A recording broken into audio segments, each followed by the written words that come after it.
오늘 호세아서 이제 마지막 장입니다. 호세아 1장부터 14장까지 했는데 그 대선지서, 소선지서가 있는데 소선지서의 첫 번째 책이 호세아서입니다. 오늘 호세아서 14장 마지막입니다.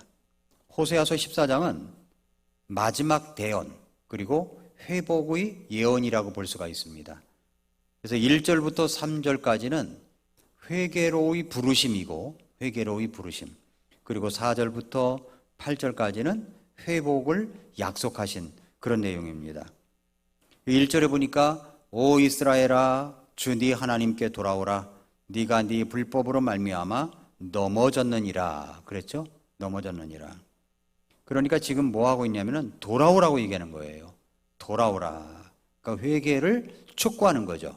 그 호세아서에서 이렇게 회개하고 돌아오라는 이야기는 마지막 장이 처음이 아닙니다.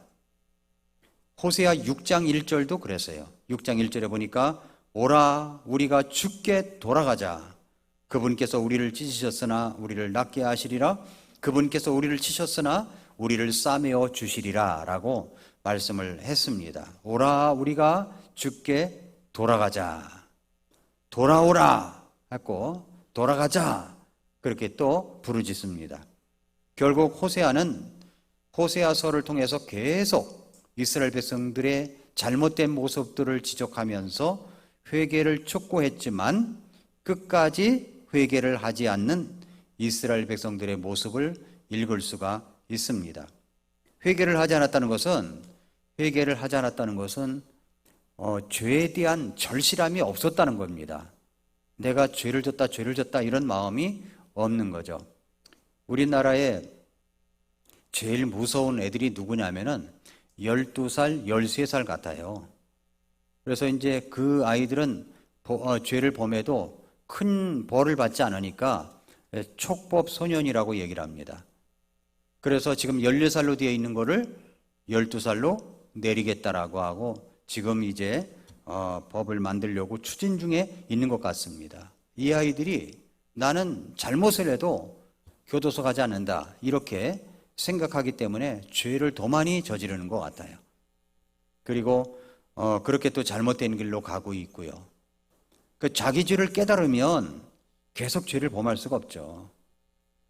그런데 회개를 하지 않았다는 것은 뭐냐면 자기 죄를 절실히 깨닫지 않았다는 것입니다.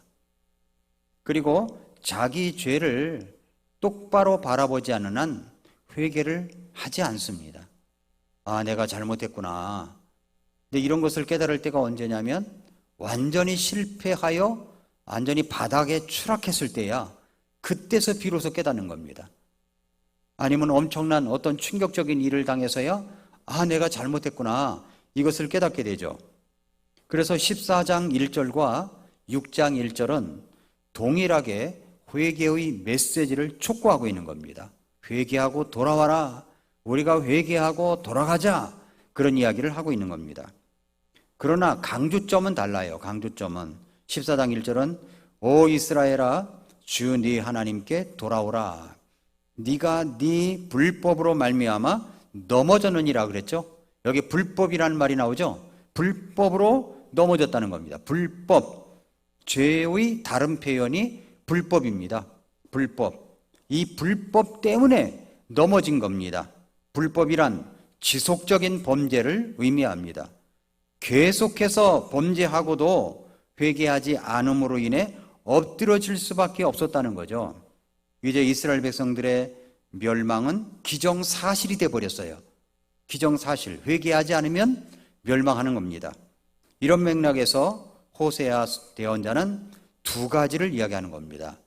먼저 말씀드렸죠. 1절부터 3절까지는 회개로의 초대, 그리고 4절부터 9절까지는 회복의 약속입니다. 그럼 먼저 첫 번째부터 볼게요. 회개로의 초대입니다. 1절부터 3절. 무슨 내용이냐면 첫째로 죄를 인정하라고 얘기합니다. 죄를 인정하라. 불법을 지적하는 것 자체가 뭐냐면 죄를 인정하라는 거예요. 참된 회개가 어떻게 이루어지냐면은 참된 회개를 이루는 몇 가지 구성 요소가 있는데 그 중에 하나가 뭐냐면 자기 죄를 인정하는 겁니다. 자기 죄를 인정하지 아니하면 회개할 수가 없어요. 구원 상담을 했습니다. 그런데 회개하고 회심하여 예수님을 영접해야 구원받을 수 있습니다. 이렇게 이야기를 했더니 하긴 해요. 그런데 자기 죄에 대한 절실함이 없이 입으로만 하나님 제가 죄인입니다 이래버리면 그게 정말로 구원이 이루어졌는가 의심스러운 겁니다. 자기 죄에 대한 철저한 인식이 있어야 되는 겁니다. 그 죄를 인정하는 것이 바로 참된 회개의 출발입니다. 아, 내가 죄인이구나. 내가 죄인이구나 라고 하는 것. 요한일서 1장 9절에 그랬죠. 만일 우리가 우리 죄들을 자백하면 그분께서는 신실하고 이로우사 우리 죄들을 용서하시며 모든 불의에서 우리를 깨끗하게 하시느니라 라고 했습니다. 만일 우리가 우리 죄들을 자백하면, 자백해야 됩니다. 자백해야 돼요. 자백이란 말은 무슨 말이냐면 무엇과 함께 라는 단어와 말한다, 시인한다 라는 그런 단어가 합해진 단어입니다. 무엇과 함께 말한다, 시인한다. 그러니까 자백이라는 말은 죄에 대한 하나님의 교훈와 일치한다는 말입니다. 누구와 함께? 누구와 함께예요? 하나님과 함께. 그러니까 죄는 인간적인 관점에서 보면은 얼마든지 합리화시킬 수가 있어요. 안 들키면 되니까. 그러나 하나님의 입장에서 하나님의 눈으로 봤을 때 내 죄를 볼 줄 알아야 된다는 겁니다. 내 죄를 범했으면서도 이렇게 말할 수가 있어요. 제가 죄를 범했습니다만, 인정합니다만 그래도 딴 사람보다는 좋게 졌잖아요. 이렇게 말한다는 거죠. 그렇게 되면 이것이 뭐냐면 상대성 불법이 되는 겁니다. 그러니까 딴 사람과 비교해서 나는 더 많이 줬다, 덜 줬다. 딴 사람에 비해서 나는 착하다. 이렇게 생각한다는 거죠. 다른 사람과 비교하는 것이 아니라 누구와? 하나님과 하나님의 눈으로 볼 때 그 죄를 볼 줄 알아야 되는 겁니다. 하나님의 눈으로 볼 때 그만큼 죄를 안 짓고 살아가는 사람이 어디 있느냐 이렇게 따질 수 있지만 하나님께서 내 보시는 안목으로 내 죄를 보는 겁니다. 내 죄를. 그렇게 볼 때 나는 하나님 앞에 죄인임을 엎드려 회개하지 않을 수가 없는 거예요. 아, 내가 죄인이구나. 잘못되었구나. 이걸 인정하지 않을 수가 없는 거죠. 그래서 하나님 앞에 엎드려 회개한다는 겁니다. 이것이 이제 첫 번째 죄를 인정해야 되는 겁니다. 회개로 돌아오려면 죄를 인정해야 된다 하는 이야기입니다. 그 다음에 두 번째는 뭐냐면 죄에서 떠나야죠. 죄에서 떠나야 됩니다. 죄를 인정했다고 끝나면 안 됩니다. 나아가서 죄에서 떠나야 합니다. 14장 2절에 너희는 말씀들을 가지고 주께로 돌아서서 그분께 이르기를 모든 불법을 제거하시고 은혜롭게 우리를 받아주소서 우리도 그와 같이 우리 입술의 송아지로 보답하리이다 라고 얘기를 합니다. 하나님께서 결정적으로 촉구하시는 것이 뭐냐면 불의를 없애는 겁니다. 불의. 그러니까 하나님의 말씀에 따라 그 말씀 앞에서 죄를 인정했다면 이제는 그 말씀들을 가지고 하나님께로 나와서 그 죄에서 떠나라는 말입니다. 그 죄에서 떠나라. 진정한 회개는 죄에서 떠나는 데 있는 겁니다. 떠나야 회개인 거예요. 죄를 포기해야 됩니다. 진정한 회개는 죄에서 떠나가야 하는 겁니다. 그래서 한국 사람들은 보통 한국 교회는 예배당에서는 그냥 눈물 흘리며 소리치며 기도할 줄 아는데 밖에 나가서는 똑같다는 거죠. 그러니까 죄에서 떠날 줄을 모른다는 거예요. 그러니까 회개에서 회는 없는데 개는 없다는 거예요. 회가 뭡니까? 돌이킬 회자잖아요. 개는 고칠 개입니다. 그러니까 성도들이 회라는 돌이켜서 고치는 건데 돌이키겠습니다 해놓고서 고치지 않는 겁니다. 회는 있는데 개는 없는 거죠. 그래서 우리가 의지적으로 결단하고 죄에서 떠나야 되는 겁니다. 이게 진짜 회개인 거예요. 죄를 포기해야 되는 겁니다. 어떤 아버지가 멋진 꽃병을 사서 꽃병을 사왔습니다. 근데 큰 이제 꽃병이에요. 그런데 물론 속은 이제 보이지가 않죠. 꽃병이. 아버지는 그 꽃병 속에 화병 속에다가 동전을 모았어요. 동전을. 그래 동전 생겼다면 거기다가 모았습니다. 어린 아들이 보니까 아버지가 뭔가 화병 속에, 꽃병 속에 뭔가 날마다 집어넣는 것이 보이는 거예요. 날마다. 근데 이제 꽃병이 이렇게 해서 이렇게 생겼으니까 이게 손 하나 겨우 들어갈까 말까, 어린아이 손이 들어갈까 말까 한 그런 이제 화병이었습니다. 근데 이 아이가 궁금하니까 어느 날 그 화병 속에 손을 집어넣은 거예요. 그러니까 어린아이니까 계속 들어간 거예요. 그런데 이게 빠지질 않는 겁니다. 화병 속에 들어가는데 이게 빠지지 않는 거예요. 그러니까 막 소리치고 울고 불고 난리가 난 거예요. 안 빠지니까. 온 식구들이 달려서 해도 안 빠지는 거예요. 거기다가 비누고 폼을 내서 집어넣어도 안 빠지는 거예요.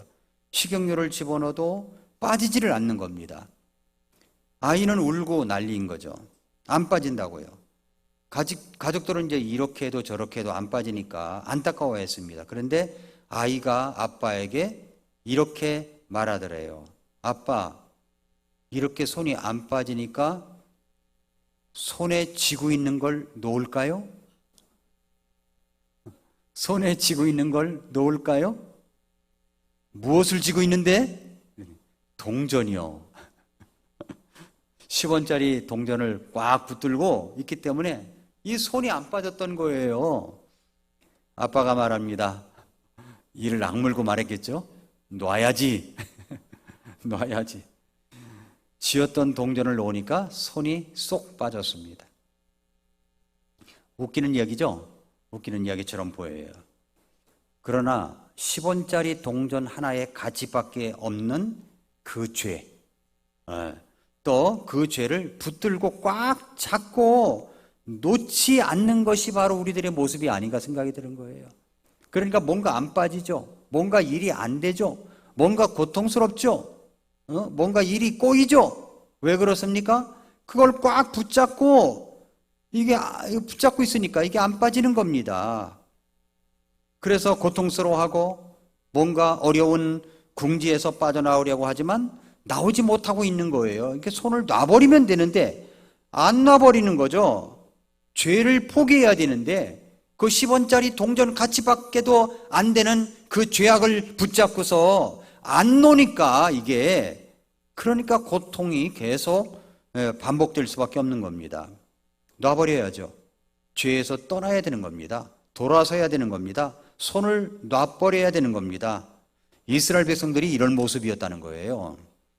그런데 이제 죄를 놓습니다. 14장 2절에 보니까 너희는 말씀들을 가지고 주께로 돌아서서 그분께 이르기를 모든 불법을 제거하시고 은혜롭게 우리를 받아주소서. 우리도 그와 같이 우리 입술의 송아지로 보답하리이다. 그러니까 입술의 송아지, 입술로 보답한다는 말은 찬양을 한다는 말이죠. 진지한 회개가 이루어지고 있는 사람이라면 그 입술에서 뭐가 나오냐면 찬양이 나와요. 그러니까 죄를 손에 꼭 쥐고 있으면 찬양이 나오지 않아요. 그렇죠?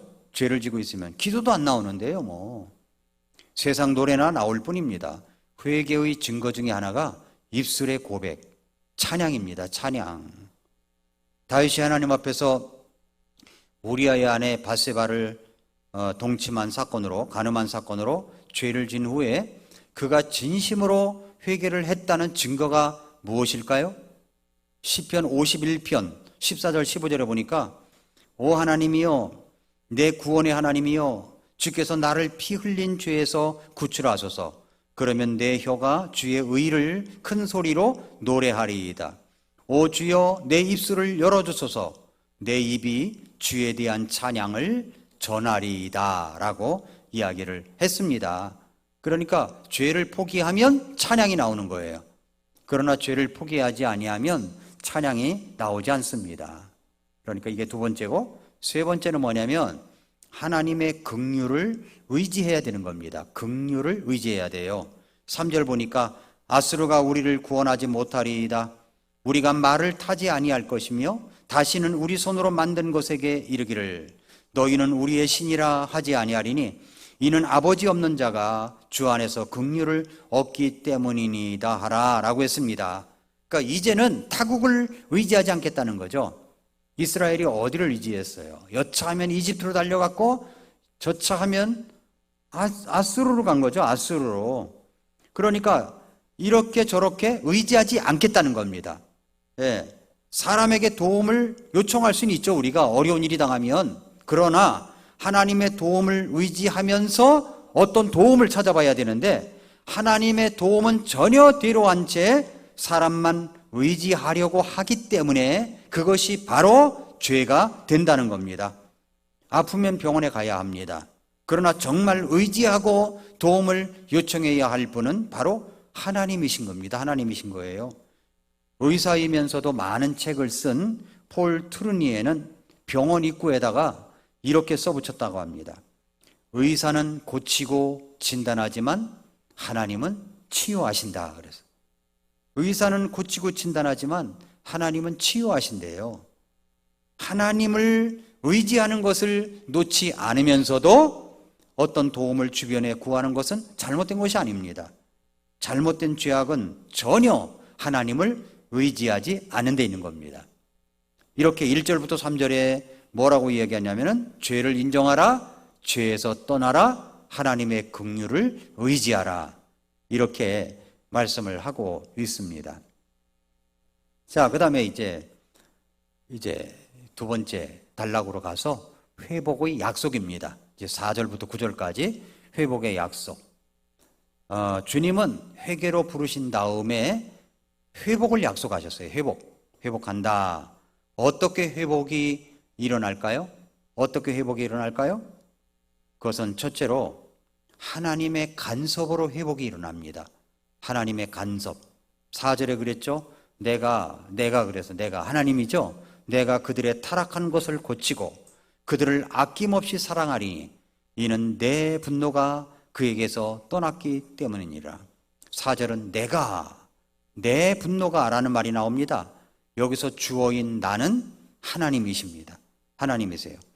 하나님께서 직접 이스라엘 백성들의 타락한 것을 고치시겠다고 하십니다. 타락한 것을 고치기 위해서는요, 내 힘만으로는 이루어지지 않아요. 회개와 회복은 하나님의 간섭이 있어야 되는 겁니다. 하나님의 간섭이 나를 살리십니다. 하나님의 간섭이 나를 살리는 거예요. 그래서 하나님의 간섭이 있어야 돼요. 하나님의 간섭. 두 번째로는 하나님의 사랑으로 회복이 됩니다. 하나님의 사랑으로. 하나님의 긍휼과 은혜 때문에 회복이 일어나는 거죠. 4절을 다시 보시면 내가 그들의 타락한 것을 고치고 그들을 아낌없이 사랑하리니, 여기 아낌없이 사랑한다고 그랬죠? 예, 그들을 아낌없이 사랑하리니, 이 사랑이 나를 고치는 겁니다. 이 사랑이 나를 회복시켜 주는 것입니다. 죄를 범하고 하나님을 배신한 이스라엘 백성들을 실컷 두들겨 패 주어도 시원찮을 텐데 우리 하나님은 그들을 아낌없이 사랑해 주신다고 약속해 주셨습니다. 마지못해 하시는 것이 아니에요. 자원함으로, 기쁨으로 아낌없이 주시는 겁니다. 아낌없이 사랑해 주십니다. 호세아는 바람난 아내를 다시 데려와 살죠. 다시 데려와 삽니다. 그런데 호세아가 아낌없이 사랑했을까요? 호세아에게 물어봐야 돼, 이거.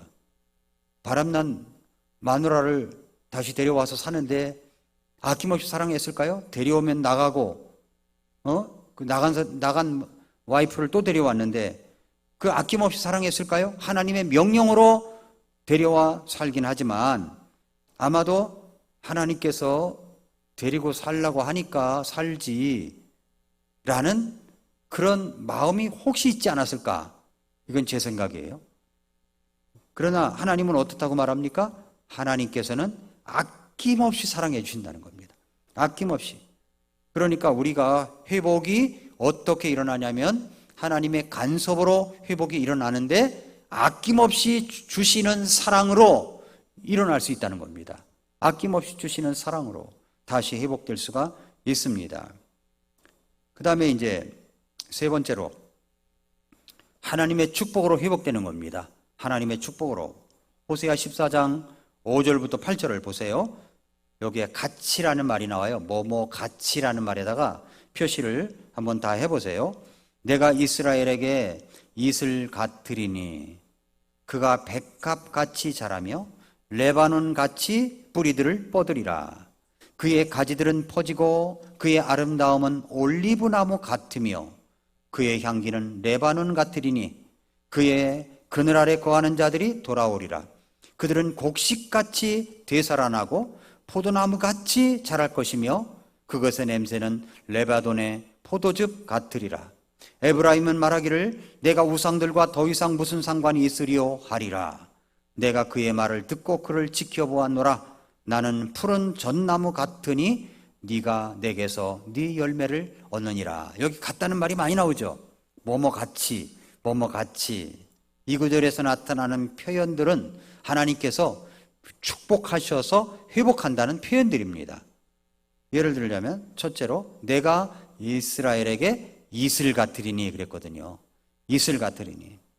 이스라엘은 우기와 건기가 있어요.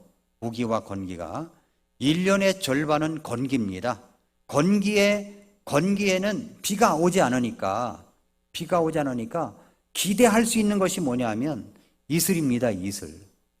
이슬을 기대하는 거죠. 건조한 팔레스타인 땅에서는 이슬이 생명과도 같은 거예요. 생명과도 같은 거예요. 그 4대강 보를 전 정권에서는 다 해체한다고 그랬었잖아요. 해체한다. 그래서 보에 물을 다 흘려내보내고 가뭄이 말할 수 없이 많았었답니다. 그랬더니 이번 정부에서는 또 보를 해체시킨다는 것을 다 무효로 돌린다고 그런 것이 일어나요. 해체했다. 또 막았다.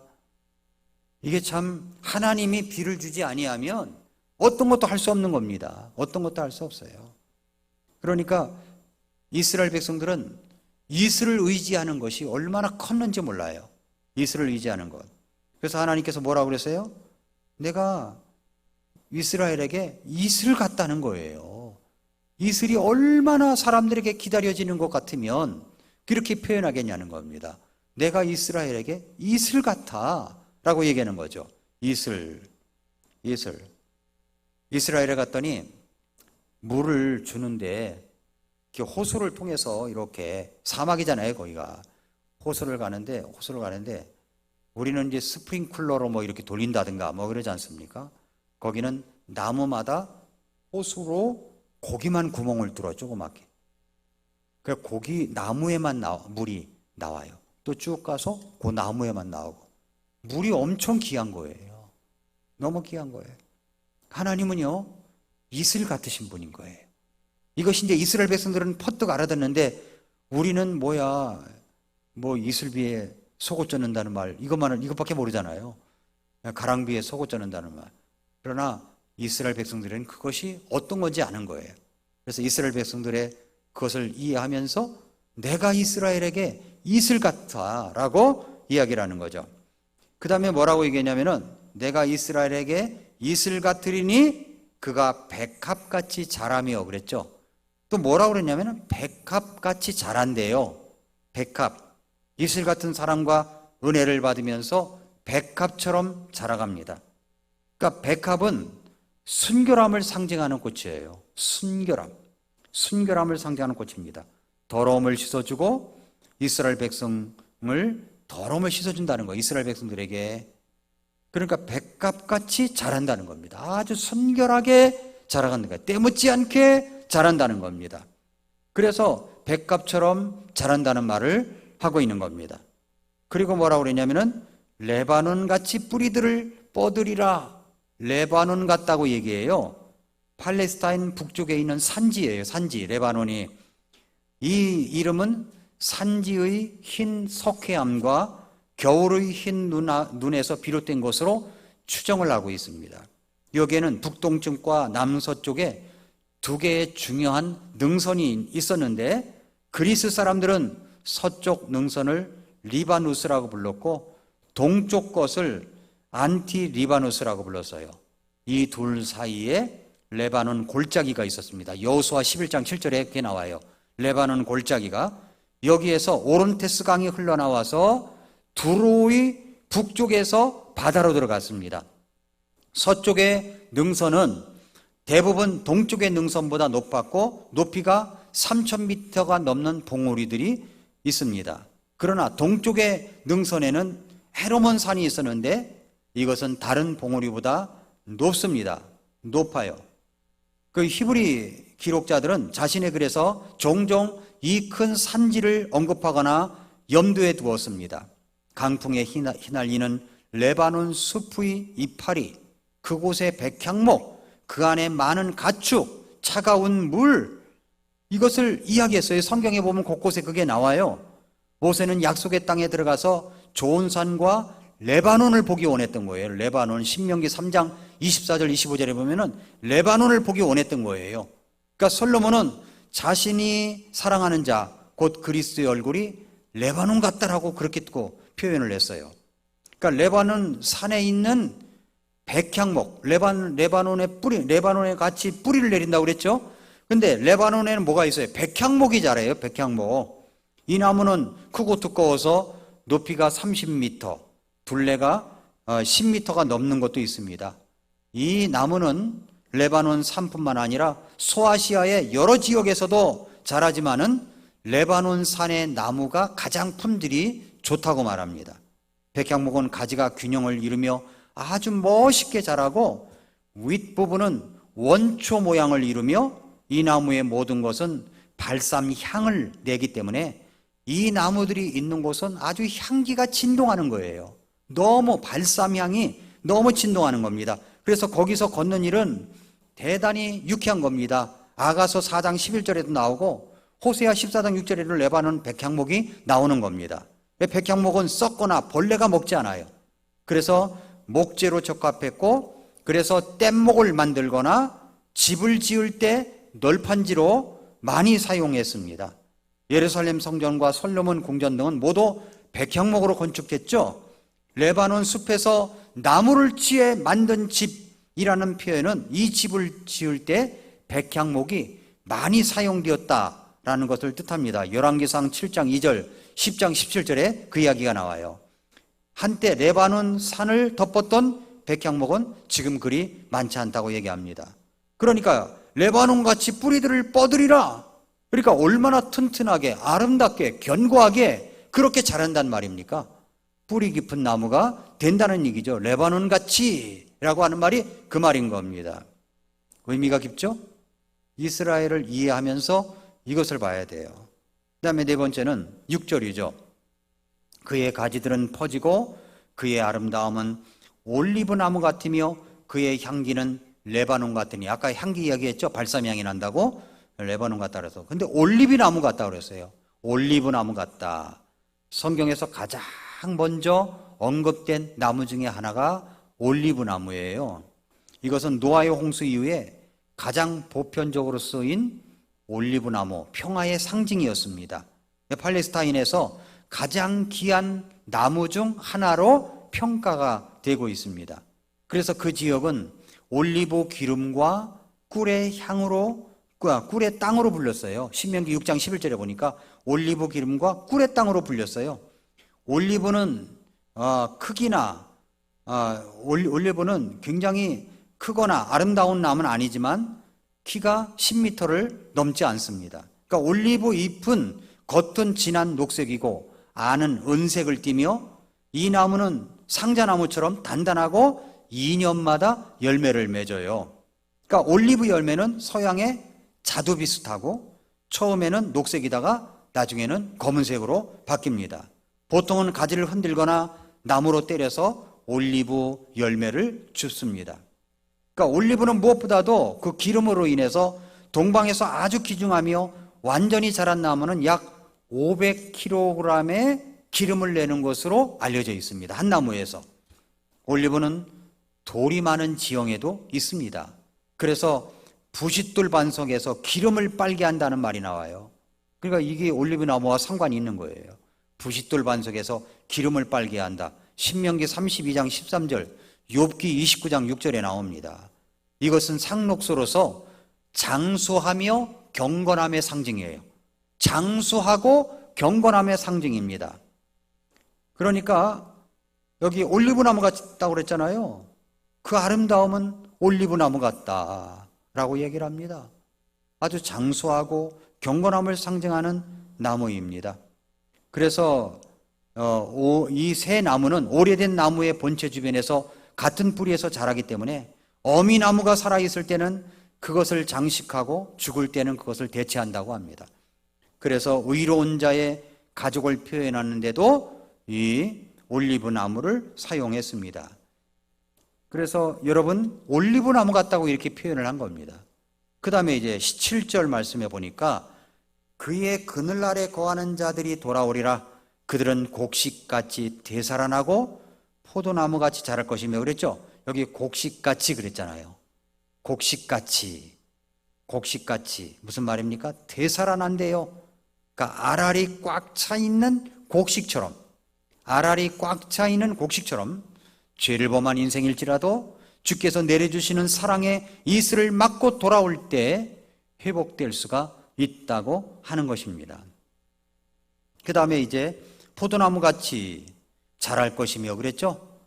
포도나무같이, 그러니까 포도나무의 자랑은 꽃만이 아닙니다. 열매를 기대하잖아요. 열매. 풍성한 열매 송이를 생각하면 얼마나 탐스럽습니까? 제가 중고등학교 때 안성, 우리 평택의 옆에 안성이죠. 안성 포도가 굉장히 유명했어요. 그러면 이제 교회에서 친구들끼리 안성 포도밭에 놀러 갑니다. 그럼 포도밭에 놀러 가면 포도밭에 이제 거기 그 원두막 같이 생긴 그곳에서 포도를 직접 따다가 구렴수를 달아가지고 같이 먹었어요. 지금도 그게 생각이 나요. 근데 알알이 얼마나 잘 익었는지 몰라요. 포도나무가 너무 먹음직스럽게 그렇습니다. 그러니까 풍성한 열매 송이를 생각하는 거죠. 포도나무같이 자랄 것이며 포도나무같이 자랄 것이며 그 향기 또한 레바논의 포도즙 같다라고 말합니다. 포도즙 같다. 그 다음에 이제 8절에 보니까 에브라임은 말하기를 내가 우상들과 더 이상 무슨 상관이 있으리요 하리라. 내가 그의 말을 듣고 그를 지켜보았노라. 나는 푸른 전나무 같으니 네가 내게서 네 열매를 얻느니라. 뭐 같다고 그랬어요? 푸른 전나무 같다는 거예요. 전나무는 푸르름과 생명력이 있는 나무입니다. 푸르름과 생명력이 있어요. 회복의 모습을 말하죠. 회복의 모습. 지금 이제 14장엔 9절밖에 안 되지만 그 한 절 한 절이 의미가 깊은 겁니다. 예, 수요일날 예배에 나오신 분들은 이렇게 이슬 이야기, 백합 이야기, 레바논이 어떤 것인가라는 이야기, 올리브 나무 이야기 다 듣잖아요. 그러니까 푸른 전나무는 푸르름과 생명력이 있는 거예요. 그러니까 나무가 자라는데 아주 푸르름과 생명이 있는 모습처럼 자라간다는 거죠. 누가 그래요? 이스라엘 백성들이 그렇게 회복한다는 이야기입니다. 그러나 북왕국은 결국은 망했어요. 나라가 없어졌습니다. 흩어졌습니다. 이것은 먼 미래에 하나님께서 이스라엘 백성들을 회복시킬 모습을 그리고 있는 거죠. 그래서 7절에 보니까 7절에 그의 그늘 아래 거하는 자들이 돌아오리라 그랬죠? 그의 그늘 아래 거하는 자들이 돌아오리라. 주님의 날개 그늘 아래 있어야 우리가 돌아올 수도 있는 겁니다. 주님의 날개 그늘 아래 있어야 되는 거예요. 그래서 늘 우리는 하나님 앞에 경건한 태도를 가지고 늘 겸손한 자세로 하나님 앞에 서 있어야 되는 겁니다. 그것이 뭐냐면 예배입니다. 예배가 바로미터예요. 예배가 잣대예요. 예배를 소중히 여기고 어느 예배든지 소중히 여기는 그 사람들은 항상 보면 푸른 나무처럼 그렇게 자라가는 모습을 볼 수가 있습니다. 자, 오늘 오신 분 보세요. 다 백합 같아요. 그죠? 네, 백합 같아요. 레바논 같아요. 레바논. 올리브 나무 같아요. 곡식 같습니다. 포도나무 같습니다. 푸른 전나무 같습니다. 왜 그럴까요? 하나님 앞에 서 있는 자세, 주님의 그늘 아래 거하는 자들이기 때문에 그런 것입니다. 성도 여러분, 이렇게 우리가 주님께서 원하시는 모습으로 살아가는 우리 성도님들 되시기를 축복합니다. 기도하겠습니다.